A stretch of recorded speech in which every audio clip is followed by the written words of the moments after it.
continue to push on and see what's happening. Well, the storms have finally started to hit. The wind has picked up. It's moving the trees around. Indicated in that area. I can really hear it and see it. And it looks like Beaver County has now been canceled out of that tornado warning. So we'll take a quick look at that.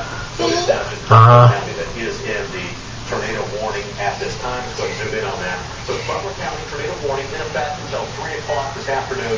Again, the area we're looking at is right here, Smithville up towards West Sunbury. And this is going to continue to move up towards the northeast in about this type of direction. And it's going to head up that way. And we are looking at this, we're going to about 15 minutes on this. And if this thing continues, of course, the tornado